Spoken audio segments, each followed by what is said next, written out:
Halo semuanya, selamat datang di channel yang tidak layak untuk dihina ini. Sebelum kita mulai, atur posisi santainya, seruput kopinya, dan mari kita berkhayal. Cih, itu tidak akan berguna, ucap Ziling. Akan tetapi, Ziling bahkan tidak bergerak sesikit pun. Api berwarna ungu itu seperti binatang yang sangat buas. Sebagian iblis buas yang datang dari neraka, dan mereka benar-benar telah menghancurkan dengan paksa harta Bagua Bowel yang mendalam itu. Mendesah. Melihat itu, wajah tetua manajer sangat berubah menjadi ketakutan. Jadi, mengapa juga dia bahkan masih berani untuk terus berselisih dengan Ziling?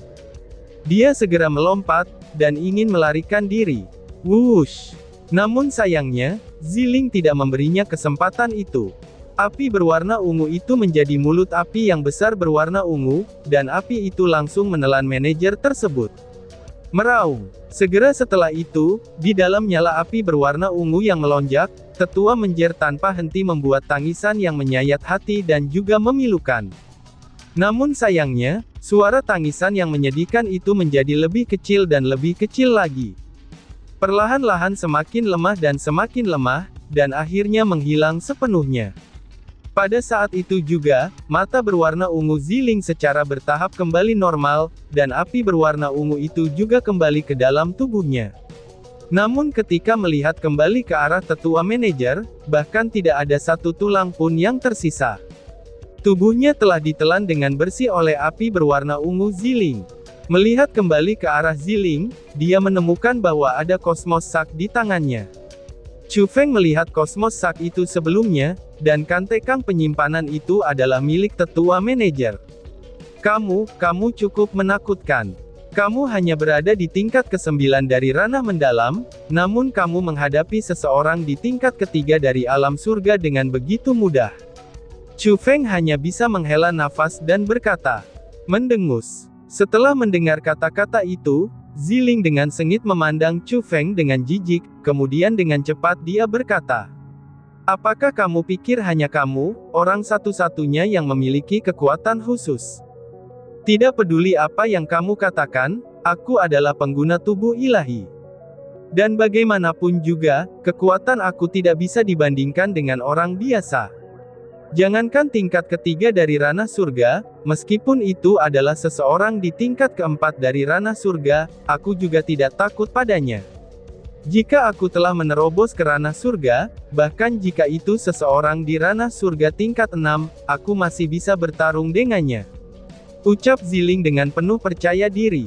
Itu dapat dilihat, bahwa dia sangat yakin dengan kekuatannya sendiri. Lalu, apakah ranah surga itu sulit untuk diterobos? Karena sebelumnya, ketika kamu menutup diri di villa bergengsi, kamu mencoba masuk ke ranah surga kan? Chu Feng dengan penasaran bertanya. Tentu saja itu sulit, dan itu benar-benar sangat sulit.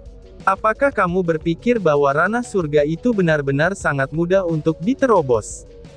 Karena awalnya ketika aku mengisolasi diriku di villa bergengsi, itu hanya pertama kalinya aku mencoba masuk ke ranah surga. Dan setelah kamu meninggalkan villa bergengsi, kakek aku mencoba membantu aku 2 kali untuk menerobos. Tapi bantuannya itu berakhir dengan kegagalan.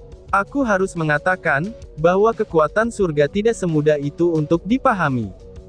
Bahkan jika aku seorang pengguna tubuh ilahi, tapi aku masih memiliki beberapa kesulitan. Balas Ziling sambil memanyunkan mulut kecilnya. Dia sepertinya merasa tidak senang, karena dia tidak dapat berhasil setelah mencoba menerobos 3 kali. Oh, orang-orang hanya bisa berhasil masuk ke ranah surga, itu ketika mereka berusia lebih dari 20 tahun. Tetapi kamu malah ingin masuk ke ranah surga, itu saat kamu baru berusia 15 tahun. Bahkan jika kamu adalah pengguna tubuh ilahi, yang memiliki kekuatan ilahi yang diberikan oleh surga, dan memiliki bakat yang tidak dimiliki orang normal, tetap saja kamu tidak dapat memiliki kekuatan yang menentang surga kan? Ucap Chu Feng sambil tersenyum. Cih, memangnya apa yang kamu tahu? Tubuh ilahi pada awalnya harus memiliki kekuatan yang menentang surga. Karena kalau tidak, mereka tidak dapat disebut sebagai tubuh ilahi. Kakek aku pernah mengatakan sebelumnya, bahwa benua 9 provinsi ini hanyalah tanah yang kecil. Orang-orang di sini kebanyakan dari mereka, itu memiliki bakat kultivasi bela diri yang sangat buruk. Jadi itulah alasannya, mengapa ada beberapa puluh miliar orang yang hidup, namun sangat sedikit orang yang berada di ranah surga. Dunia ini sangat besar, dan ada banyak orang dengan bakat kultivasi bela diri yang cukup tinggi. Bahkan ada juga banyak orang yang jenius yang bisa menghancurkan akal sehat. Dengan ukuran yang standar, bakat kultivasi bela diri orang-orang di benua 9 provinsi ini, mereka semua dapat dianggap benar-benar sampah. Jadi, bahkan jika mereka adalah orang-orang dengan talenta terbaik dalam beberapa puluh miliar orang, mereka hanya dapat melangkah ke ranah surga, itu hanya ketika mereka berusia 20 tahun. Namun jika itu adalah di luar wilayah itu, sebenarnya ada banyak orang yang masuk ke ranah surga pada usia 20 tahun. Bahkan dengan begitu, orang-orang itu tidak dapat dianggap sebagai jenius absolut. Paling-paling mereka hanyalah jenius yang biasa-biasa saja. Karena bagi para jenius sejati, mereka harus masuk ke ranah surga sebelum usia 20 tahun. Hanya orang-orang seperti merekalah yang dapat diakui sebagai jenius puncak. Bahkan menjadi jenius sejati. Dan jika aku yang memiliki tubuh ilahi tidak bisa memasuki ranah surga sebelum usia 20, maka aku hanya mempermalukan nama tubuh ilahi ini, dan tidak layak untuk menyandang gelar sebagai pemilik tubuh ilahi, ucap Ziling menjelaskan. Wajah Ziling juga dipenuhi dengan tekad yang keras kepala. Wilayah itu, daerah apa itu? Tanya Chu Feng. Akan tetapi, apa yang lebih ingin diketahui Chu Feng adalah wilayah yang dibicarakan Ziling, di mana bakat kultivasi bela diri orang benar-benar sangat tinggi. Itu, mendengar pertanyaan Chu Feng, Ziling merasa sedikit ragu. Tetapi setelah berpikir sebentar, dia masih berkata kepada Chu Feng. Selain benua 9 provinsi, itu masih ada banyak benua lain. Benua-benua itu juga sangat mirip dengan benua 9 provinsi. Ada banyak warga di benua ini, tetapi kemampuan kultivasi bela diri dari orang-orang yang biasa saja, itu saja sudah sangat mengerikan. Di benua seperti itu, biasanya ada penguasa seperti dinasti Jiang. Tapi pada kenyataannya, benua itu bukan segalanya di dunia ini. Malahan sebaliknya, mereka hanya dapat dihitung sebagai sudut dari gunung es. Karena kakek aku telah mengatakan, bahwa di barat benua, itu ada wilayah laut yang tak berbatas dan tanpa batas. Dan di wilayah laut tersebut, itu ada banyak kekuatan-kekuatan yang menakutkan. Bahkan para murid dari kekuatan-kekuatan itu, mereka semua memiliki kemampuan yang sangat kuat. Misalnya jika kita mengambil dan masukkan murid biasa di luar benua 9 provinsi, dan murid itu akan menjadi jenius di mata orang. Namun itu tidak berarti bahwa bakat orang-orang itu baik, dan itu berarti bahwa orang-orang di benua 9 provinsi memiliki bakat yang mengerikan. Aku juga pernah mendengar, bahwa wilayah laut itu sangatlah besar. Di laut itu ada benua yang tak terbatas, dan di bawah permukaan lautnya bahkan ada binatang laut yang sangat kuat. Di sana reruntuhan kuno yang tak terhitung jumlahnya, dan juga harta yang tak terhitung jumlahnya. Wilayah laut itu dinamai wilayah Laut Timur, dan kakek serta aku berasal dari wilayah laut itu. Cepat atau lambat, aku akan kembali ke wilayah laut itu. Kenapa aku pergi ke sini? Itu karena orang tua aku terbunuh di wilayah laut itu. Bahkan klan aku dimusnahkan di wilayah laut itu. Jadi, aku akan pergi ke sana untuk membalaskan dendam mereka. Karena cepat atau lambat, aku akan kembali ke wilayah laut itu, dan membalaskan dendam orang tua aku. Berbicara pada titik itu, Ziling jelas-jelas mulai emosional. Pada saat itu, Chu Feng akhirnya mengerti mengapa Ziling adalah pengguna tubuh ilahi, namun tidak ada seorang pun yang tahu. Itu karena Ziling tidak dilahirkan di benua 9 provinsi, dan ia dilahirkan di wilayah Laut Timur. Bahkan Chu Feng juga tahu, mengapa Ziling dan kakeknya begitu kuat. Namun sayangnya, dia harus bersembunyi seperti kura-kura di benua 9 provinsi. Itu dikarenakan Ziling dibebani oleh permusuhan mendalam yang seperti lautan darah. Tapi yang jelas, musuhnya sangatlah kuat. Karena begitu kuatnya, sehingga klannya bisa dimusnahkan, dan hanya dia serta kakeknya yang bisa melarikan diri ke tempat ini. Jadi tidak heran jika Ziling sangat tidak sabar, dan dia ingin menjadi lebih kuat lagi. Itu karena, dia benar-benar ingin membalas dendam. Mengenai emosi balas dendamnya, Chu Feng sangat tahu tentang hal itu, sehingga dia benar-benar bisa memahami perasaan Ziling. Ziling, musuhmu adalah musuhku. Katakan saja padaku, siapa mereka sebenarnya. Karena di masa depan, aku pasti akan membantu kamu membunuh mereka, ucap Chu Feng sambil meraih tangan putih halus Ziling. Merasakan kehangatan yang datang dari tangannya, hati Ziling langsung bergetar, dan dia terbangun dari kebenciannya yang luar biasa. Melihat Chu Feng di depannya, dia dengan manis tersenyum dan berkata, "Aku juga tidak tahu siapa mereka, karena kakek aku mengatakan kepada aku bahwa, karena saat ini aku terlalu lemah, dan aku bahkan tidak cukup layak untuk mengetahui nama musuh aku. Chu Feng, kakek aku juga mengatakan kepadaku bahwa, bahkan jika mereka berada di wilayah Laut Timur yang tanpa batas dan tanpa akhir, tapi itu bukanlah akhir dari dunia ini. Alasan mengapa disebut wilayah Laut Timur adalah, karena di dunia ini selain wilayah Laut Timur, itu ada juga wilayah Laut Barat, wilayah Laut Utara, dan wilayah Laut Selatan. Lalu di tengah-tengah 4 wilayah laut besar tersebut, itu ada tanah yang sangat misterius. Tempat misterius itu adalah pusat dari dunia ini. Tempat itu adalah surga bagi para kultivator, dan juga menjadi tempat semua orang jenius rindukan. Di tanah misterius itu, kakekku mengatakan bahwa tubuh ilahi bahkan tidak terlalu langka, karena dunia itu adalah tempat semua orang jenius berkumpul. Lalu disinilah pemenang menjadi benar, dan yang kalah menjadi salah. Dan bahkan tempat ini, itu hanya akan menjadi tempat bagi orang kuat yang bisa bertahan hidup. Namun seperti apa tanah misterius itu, bahkan kakekku tidak tahu dengan jelas, karena dia belum pernah pergi ke tempat itu. Tanah misterius itu benar-benar seperti legenda.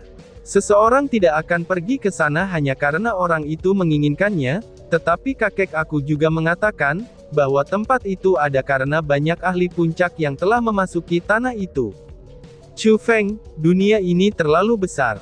Karena saking besarnya, sehingga kita tidak bisa membayangkannya. Bahkan terlalu banyak pakar, dan sangat banyak yang tak terbayangkan. Sedangkan di benua 9 provinsi saat ini, itu seolah-olah kita hidup di desa pegunungan yang sunyi yang tidak ingin dikunjungi orang.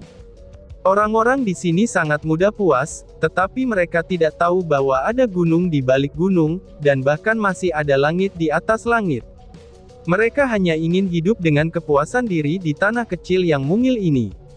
Jadi, kita tidak pernah bisa menjadi sombong. Kami tidak boleh merasa bangga karena kami telah memiliki bakat yang kuat di negeri ini, dan kemudian terlena dengan kepuasan ini. Karena pada kenyataannya kita telah mengambil tubuh dan kekuatan khusus, dan kemudian membandingkan diri kita dengan tumpukan sampah dengan bakat yang sangat lemah. Tidak peduli berapa banyak lagi mereka memuji atau takut pada kita, maka itu tidak akan ada gunanya bagi kita, karena orang-orang di tempat ini pada dasarnya memang sangat lemah. Mereka adalah orang-orang yang tidak bisa melangkah ke panggung dunia. Sedangkan kamu dan aku, kita memang ditakdirkan untuk meninggalkan tempat ini. Kita tidak hanya akan memasuki wilayah Laut Timur, bahkan kita juga perlu melangkah ke tanah misterius yang seperti legenda itu. Itu tidak berarti banyak bagi kami yang saat ini diberi gelar jenius di sini, dan karena memang itulah yang diharapkan. Dengan bakat kecil mereka, mereka seharusnya tidak memandang kita sebagai jenius. Mereka seharusnya memandang kita sebagai dewa. Namun yang perlu kita lakukan sekarang, itu bukanlah menjadi jenius di mata mereka. Tapi kita harus menjadi jenius di wilayah Laut Timur, bahkan menjadi jenius tanah misterius itu. Hanya dengan begitu kita tidak akan dimakamkan di bawah kekuatan orang lain, itu setelah kita memasuki tempat di mana orang-orang kuat ada di mana-mana, ucap Ziling yang mengingatkan Chu Feng dengan serius. Pada saat itu, emosi Chu Feng menjadi sangat rumit. Bahkan darah di tubuhnya mendidih, dan dia merasa bahwa dia sedang terbakar oleh nyala api yang panas. Meskipun si ratu selalu mengingatkannya, bahwa tempat ini hanya sudut dari gunung es di dunia ini. Karena dunia ini sangatlah besar, bahkan ada langit di atas langit, dan Chu Feng tidak pernah memikirkan semua itu. Karena tatapannya selalu menetap di benua 9 provinsi ini. Tetapi setelah mendengar kata-kata Ziling, Chu Feng tiba-tiba saja menyadari. Dia akhirnya menyadari betapa besarnya dunia ini, dan menyadari bahwa ada banyak ahli di dunia ini. Dia tahu bahwa di benua itu dia pasti akan dipandang sebagai seorang jenius, yang memiliki kekuatan pertempuran yang menantang surga. Tetapi mungkin saja di mata orang lain, dia hanyalah sampah biasa. Setelah itu, emosi Chu Feng pun tersulut. Dia akhirnya tahu arah mana yang harus dia tuju. Dia masih harus terus menjadi kuat, dan terus menjadi lebih kuat lagi. Karena benua dari 9 provinsi ini ditakdirkan untuknya, dan bahkan tidak dapat menahannya.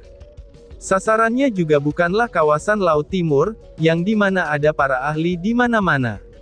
Tapi tujuannya adalah pusat dunia ini, tempat para jenius sejati berdiri berkumpul. Tanah misterius adalah tempat, yang hanya jenius sejati sajalah yang bisa berdiri di sana. Jika Ziling datang dari wilayah Laut Timur, lalu dari mana aku berasal? Orang tuaku, keluargaku, di mana kalian semua? Apakah kalian masih hidup? Pikir Chu Feng. Chu Feng menatap langit, dan semakin lama ia menatap, hatinya ingin dengan segera meninggalkan benua 9 provinsi ini, dan kemudian menuju ke tanah baru itu. Baiklah, Chu Feng, waktunya hampir habis. Ayo pergi ke Sekte Dewa Api. Setelah memancing kepala Sekte Dewa Api, kami akan menjarah semuanya dari Sekte Dewa Api dan membuat mereka menderita, dan membayar konsekuensi jahat atas tindakan jahat mereka. Tiba-tiba, Ziling tersenyum manis dan berkata, sudah waktunya untuk membiarkan mereka membayar harganya, balas Chu Feng. Mendengar kata-kata Ziling, sudut mulut Chu Feng juga naik, dan mengungkapkan sentuhan senyum jahat yang ringan.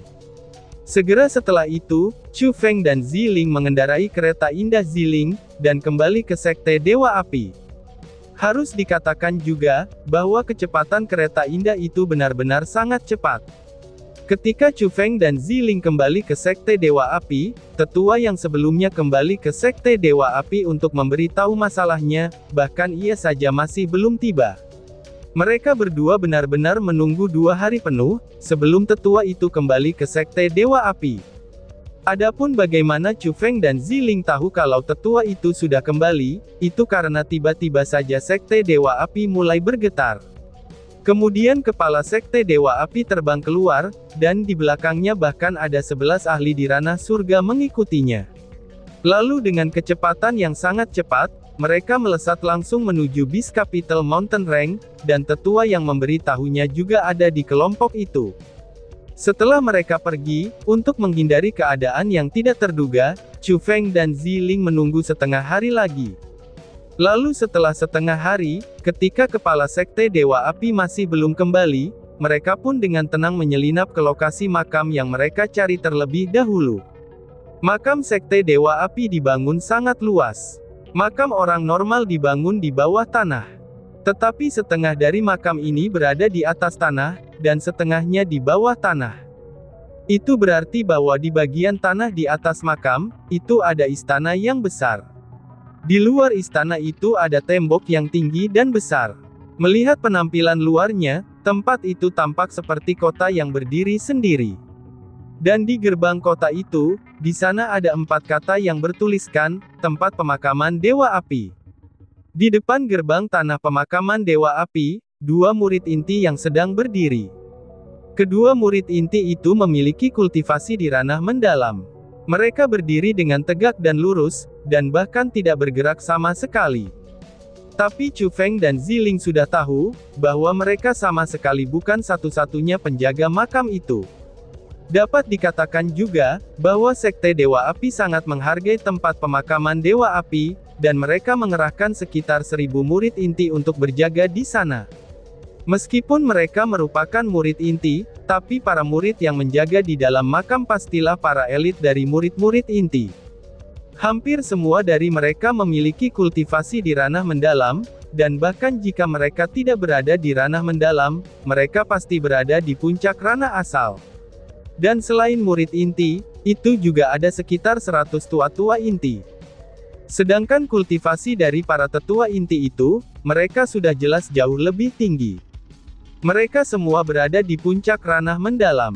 Sebagian besar dari mereka secara kasar berada di level 7 dari ranah mendalam, bahkan beberapa bahkan ada di tingkat ke-9 dari ranah mendalam, dan itu benar-benar berada di puncak sejati dari ranah mendalam.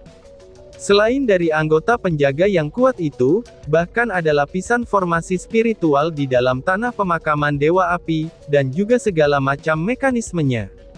Bahkan di sana ada lonceng untuk peringatan. Tidak peduli penyusup macam apa yang berani memasuki tempat ini, selama mereka ditemukan, para penjaga pasti akan membunyikan lonceng itu dengan segera. Lalu pada saat itu juga, semua orang di Sekte Dewa Api akan datang untuk memperkuat penjagaan. Jadi agar tidak mengejutkan ular dengan memukul rumput, misi Chu Feng dan Ziling saat ini sangatlah menantang. Tidak hanya mereka perlu membunuh semua orang di Fire Burial Grounds ini, tapi mereka juga harus membunuh mereka semua, itu sebelum mereka mengeluarkan suara lonceng peringatan, dan Chu Feng serta Ziling tidak bisa membiarkan mereka membunyikan lonceng peringatan itu. Dan tiba-tiba saja bersambung. Sekian dan terima kasih banyak. Bye-bye.